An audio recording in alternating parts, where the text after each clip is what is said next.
Yo, hello, everyone. We're What's up, here for everybody? another Elon podcast today.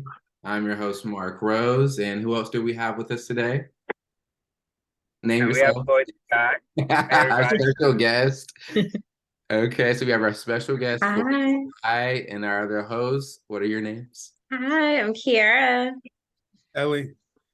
Okay, I just feel like a little funky today. I just feel like I have like a lot of vibrant energy today, so I just wanted to Yes. have fun today. Okay. Yo, And then I'm that is, excited because we have an icon, a legend right here. Look what I'm wearing, Floyd. yeah, no, I just see that. Watchtower That's an epic Maria. shirt. That is an epic shirt. No, it really is. And I don't know who's going to be watching. If you're like watching this right now, or like if you're watching the visual, or either you're just listening to the podcast. Basically, I have a shirt on that says Watchtower Maria, which also has a really cool epic design on the back, which we'll get into it. But yeah, look at this. Oh, nice. We'll get into this. We'll get into this. But I went to Floyd's recent show at Humanitary recently, which was dope. But we'll get into that. But Floyd, how are you today? How's everyone? Honestly, how's everyone today? Man, look, I'm vibing hard. I literally have on the go since like Thursday. I've been in Savannah, Georgia for the whole St. Patrick's Day thing. And I just got back to town like, I don't know, 3 hours ago. And so I'm just running off of like, I don't know, willpower and some like random prayer that an old lady gave me, a lot of tequila and just vibes, man, big vibes. So yeah, that's how my day's been so far. I'm just lit. Oh my God. I love that. I love that. I love I feel like you live at the beat of your own drum. And I feel like you live in Yeah. the moment a lot.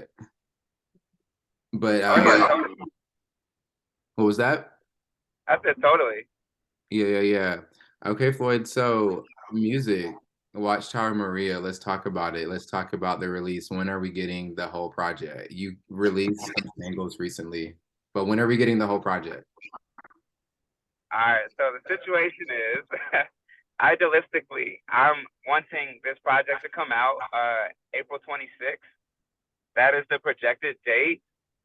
But you know how it is, like being an artist, you're always trying to tweak this, tweak that. So I need a few things to line up to make it happen exactly on that date. But that is the projected forecast. Okay. Cool. So how are you feeling about like your singles that have came out? Are you feeling like how do you feel with all of those singles that you just released recently? Man, look, just like the song says, this feeling is gold. I feel golden. You understand?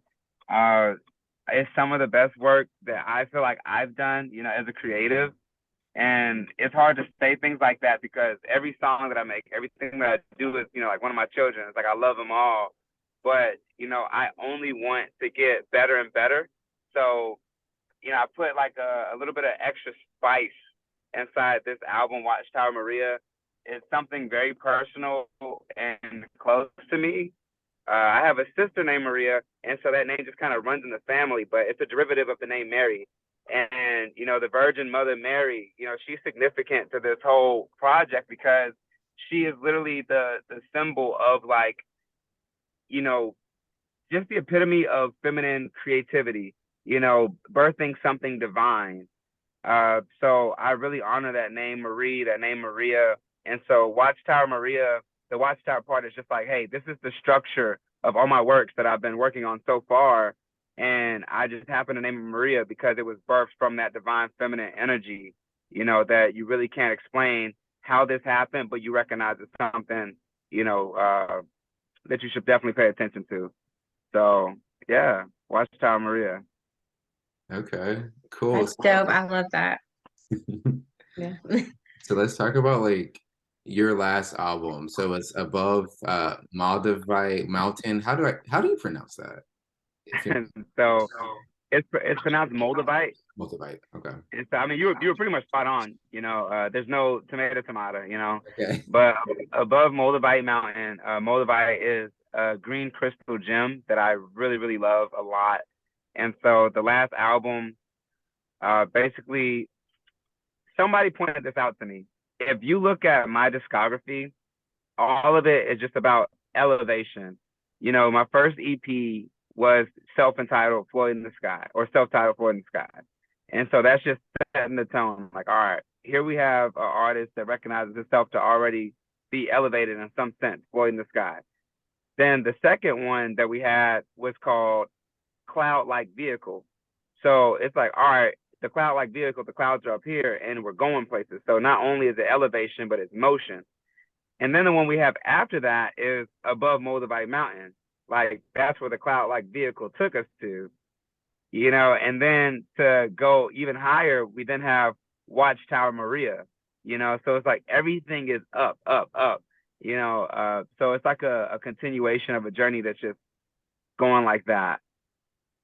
The But feeling. yeah, the last album, I really enjoyed the last album. That was your question, but yeah. Yeah, yeah. But no, I was asking what differs in the making of each project. But yeah, I think it really answers it, honestly. It's just the elevation. And also, okay, Yeah, so just keep going. let's talk about this. Novel. So I got your Oh novel. my, where'd you Yeah, go? it's from your last project. So everyone, like, well, if you're listening, you won't be able to see it, but I'm holding up a novel, which is above Motivate Mountain, which is a novel based off of your last project. So with Watchtower, Yeah. are we getting another one?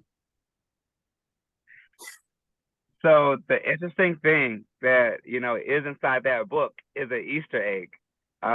There is a location in the book called Moldavite Mountain, and there's a location at that location that is named Watchtower Maria. And so, you know, there has been ideas of giving Watchtower Maria its own book, but you know, I'm still not sure if I'm going to do that or not. But the fact is, Watchtower Maria was in fact mentioned inside the book Above Moldavite Mountain. It is Mm. a pivotal location in that book and that story. Yeah, I picked that up. I just wanted you to tell it how you wanted to tell it. oh, you just wanted me to say Yeah. it. Yeah, I have a but question. I have a question. So, with the last performance you did, are you going to start bringing these stories to life on stage? Are you going to start? Where are we at when it comes to performing? I would love to see you perform live.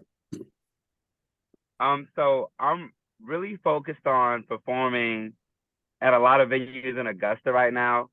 I used to have this thing that I would do where I would focus on doing surrounding cities and surrounding states and stuff like that. But, you know, honestly, I don't have an interest in that, you know, right now. My interest is really focused on Augusta, Georgia.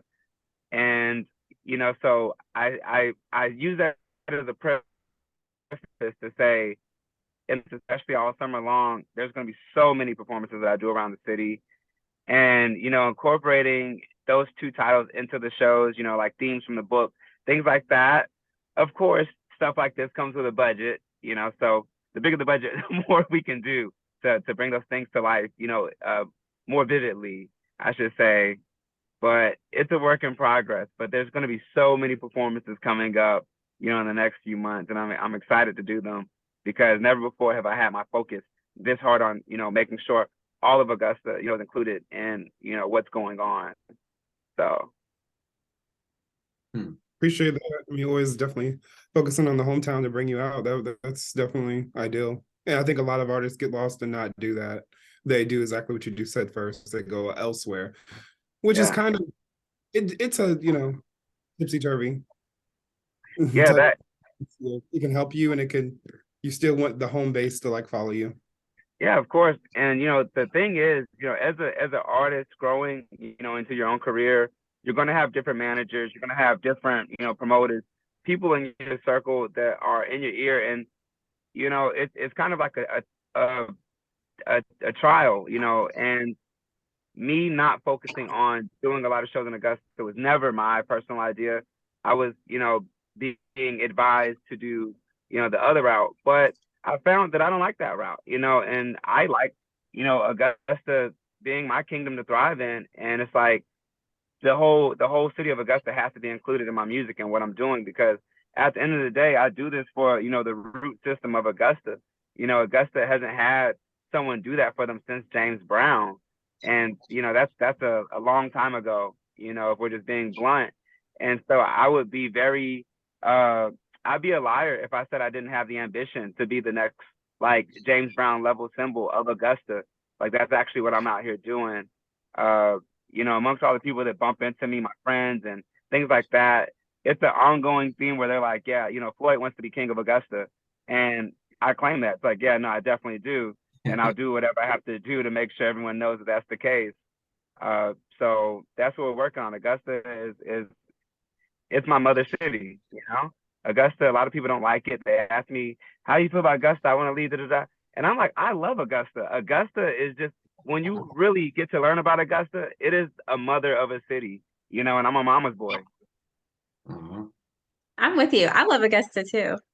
I think it's a great city. And I mean, it's a great point that, yeah, when you think of Augusta artist, the last person you think of is James Brown. And that is so long ago. So I Yeah. really appreciate you. I mean, I appreciate you. I appreciate, I appreciate us. Like, this is our city. This is our thing, and sure, I'm saying I want to be the king of Augusta, I am king of Augusta, but it's not in a pompous manner. It's like, I'm only as good as my city, helps me become, because it's a us thing. It's not a me thing. I just happen to, be the one speaking and doing the music, but the energy is what I get fueled from this city every day that I'm in it. That's what I'm able to put out. So when all these people put that like high vibrational energy into me, that's what you're gonna get on these records and these songs when I'm writing them. And guess what happens? Then the world finds out about Augusta, and they know that, it's like we ain't shit to play with for real. We're pretty lit. Put your city on. I love that. So, okay, so feeling is gold. When I tell you that is a vibe for me. So personally, I want to ask you real quick about that song. I don't know why, like hearing about the elevation, hearing about the energy, and that's exactly what I feel when I listen to that song. It just gets me in my groove and makes me feel good. What was your inspiration behind that? I felt really aggressive. So, my energy, I'm a Scorpio sun sign, Oh, but I'm a Gemini moon sign, and I'm also Gemini rising. So basically, what that means, to answer your question, is I'm very passionate in whatever way that I feel. And in that moment that I wrote that song, Feeling is Gold, I was going through a lot of transitions in my life. Like, I had lost my old manager, wasn't working with them no more. I was moving out of an apartment that I had lived in Columbia County for 6.5 years into a house, over in South Augusta, where I spent a good bit of my childhood at, but I hadn't been there in a while. And anyone who's from Augusta, they know that Columbia County and Richmond County have two whole different vibes going on. Like that's the thing that everyone here knows. And so me being in Columbia County so long, in a way, I feel like I kind of lost touch, or I lost conscious touch of, that South Augusta side that, raised me for so many years in my childhood. And I was just going through so many different changes. So when it came to Feeling is Gold, I heard the beat, one of my producers had sent it to me, and I just really wanted to set a tone of, you can't fuck with me or the journey that I'm on. Like I persevere. I make it through all this shit. I make it past your doubt. And the way that I know I can make it past your doubt is because I have to make it past my own doubt. I have to make it past my own battles. So the battles that I meet after I learn how to conquer myself, they're easy. The hardest battle is the one within. And so this Feeling is Gold was basically my truest version of myself, just announcing and setting that affirmation that the way I feel is valid. I am truly fucking great at what I do. My legacy is going to be known, and if you're trying to stop me, good fucking luck, because, yes. Nothing can.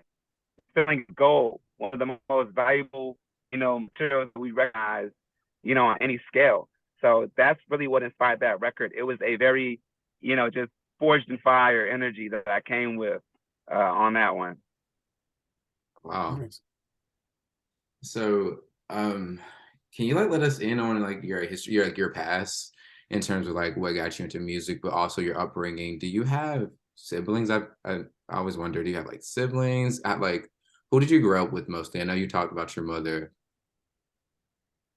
So I grew up with, I have two biological sisters and I have two stepsisters, Okay. and all of them are older than me. So I'm literally the baby boy of the family. And my dad, he was a military soldier, a command sergeant major. My mom, she was a school teacher. And then my stepmother, that my dad married, she was in the military as well. My upbringing, I was born in Baltimore, Maryland, and before I even like had consciousness kick in, I moved to Heidelberg, Germany. My biological mom, she's such a smart ass. She just wanted me to have American citizenship. So literally, her and my dad were already stationed over in Germany. She flew back to Baltimore, where they're from, just to give birth to me, just so I could have American citizenship. She Whoa. did that. So yeah, she's intense. But anyway, so I was born in Baltimore. I knew that I was alive. Excuse me. I knew that I was alive when I was in Heidelberg, Germany. I was there for 5 years. 5 and a half. I moved to Hepzibah, Georgia, and I stayed there until I was like 12. And then I moved to North Augusta, right across the bridge. And then I stayed there for like 9 months. And I had moved to the state of Washington on the West Coast above Oregon. I was there from, 13 years old until almost 16 or whatever. And then I had moved to Grovetown, Georgia. And, that was like my upbringing pretty much. Side note, another thing that like made me who I am is I have sickle cell anemia. And so with that, came a lot of hospital stays, a lot of like, trying moments physically where I'm like, just loaded down with pain. It's an ongoing thing, it's a day-to-day thing, but that's something that also forged my mentality and my perseverance of how many things physically I had to make it through. Sickle cell is something a lot of people don't know about. Like you hear the word, but you don't really know. But what's happening is you have blood cells that don't have enough oxygen in them, so they're dying early, breaking down. Your cells are mutating, changing shape into what's called a sickle, like a crescent moon. Your blood cells are sticky, they're stuck together, and essentially what's happening is your blood is hurting your body. Like it fucking hurts. Mhm. And that's a big part of who I am too. Just having to make it through all that while never letting it stop who I truly am. I have sickle cell. Sickle cell don't have me. I never said in that order. So the youngest of four, well, the youngest of five, four older sisters, military brat. Been around the world a little bit, and just when it comes to what made me love music, outside of like, okay, what's your upbringing? That's that part. But the part that made me love music, it's just a natural gift that was given to me. Um, the first time I knew I loved music, I was in Germany, and my mom took me to, I guess it was like a baby shower. I don't know. I was a kid. My mom took me somewhere that was a party for grown ups, but it was like daytime, so it had to be like a baby shower or something. And I just remember sitting in this room. There's like a table for like food and stuff. I'm just sitting in this room, and the music is playing, and there's this song that comes on. It's like, "Hey, Mr. DJ, gonna get it started. Everyone get it on. All right." So that song right there, I heard it, and it just made me feel a certain way where I was like, "Oh God, I don't know what the fuck I'm feeling," but internally, I just knew I loved what was happening. And so that was the first time I knew I loved music. And it just went from there, man. I love this shit. Yeah, the sickle cell, I knew about sickle cell because my brother carries the trait. And he's always talked about making sure he found the right partner that did not have the trait. And, he always check and see if his wife or the woman he was dating had the trait so he didn't, have a child with sickle cell anemia. So I've definitely heard about that growing up, but I've never met anyone specifically who had it. Yeah. Wow. I didn't even know that You know, you went through that. I didn't know you had that. So, it's the whole thing, because like, sorry, what was that, Rose? I just said we're learning so many things about you today. Oh yeah, and because it's the thing that like, if you just watch me and you watch how I live, nothing about it would say he has sickle cell anemia, Right. because I'm not defined by that. Exactly. It's actually a subtle flex to me. you Mhm. know, because it's like, yo, I got some really tough shit going on, but I'm tougher than that. Yeah. I just don't let anything stop me. You know, it's like the way that my parents sculpted my mind was like when I was a kid, if I was down and sick, I was down and sick. But the moment you feel better, go back out there and give the world 100. You Mhm. know, and if you have to get sick again, we're gonna take care of you again. You know, we'll do it as many times as we have to. You know, but never stop. Sickle cell is so tough. I actually have, you know, loved ones and friends that I've lost, you know, because they had critical versions of, you know, sickle cell. Like I have what's called sickle cell SC. Mm. You have sickle cell trait. That just means like you can make a baby with sickle cell if you pair it with someone else that has sickle cell trait. Sickle cell SC is like, all right, this shit's real. Two people with sickle cell trait made you. You're the actual thing. Then you have what's called sickle cell SS, and that's like a really hard version of of you know the condition. But you know, I say that to say it's just like it only makes me stronger. You know, I've lost people that had it. I had a brother-in-law that had sickle cell SS. One of my best friends, Christopher Tate, he had an older brother that had sickle cell SS. Both, you know, he passed away too. And so I had to go through a mental battle of separating my fate from someone else's fate. You know, when you're growing up with sickle cell and it's a tough thing to deal with, and then you know people that you actually love and look up to, and then they die and shit, you're like, damn, is that like gonna happen to me? And you freak out. You know, so that was something I had to go through. But you know, once I won that battle, it was easy peasy again. Uh, so yeah, sickle cell, you know, it's a real thing that I do want to bring awareness to. But sorry, y'all, I got a cold. But that also, you know, fuels my drive for what I want to do with my music in Augusta. I really love being an example of what you can do. It's like if I have sickle cell and I can do this, you know, kid, keep your chin up because you can do great things too. You know, that's literally my whole stance. Is just be epic. Don't let anything stop you. Be epic. That's literally all I'm about. I'm gonna preach that to anybody, you know. And if I give you a hard time, it's because you're not showing me your full potential. I have this whole complex where I view things from an artist mindset. I'm able to look at a block of marble, you know, and see the statue of David in it, you know, and that's how I am with all the people I love. It's like if I see you, I'm seeing the best of you that can happen, Yeah. and I'm gonna push you to be that, you know. And so that's why to this day, you know, hundreds of years later, you have a kid from Augusta, Georgia, talking about the statue of David, you know, that was chiseled over in Europe so long ago. I like that type of work. I like that type of stuff that lasts, you know, and it says something, you know. That's beautiful. That's a Yeah. beautiful.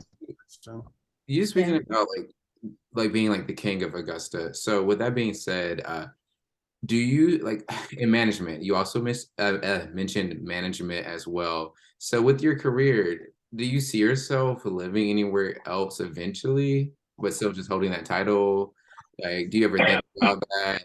Or are you just one of those people you just haven't really thought about that yet? You're just living in the moment when it comes to terms of like moving your career, where you want to be at. So I'm not the type of person who's like gonna switch up midway through the story and be like, yeah, I'm Augustus King and we're great over here, and I just like leave because I got famous or something. And it's like, all right, Augustus, see you later.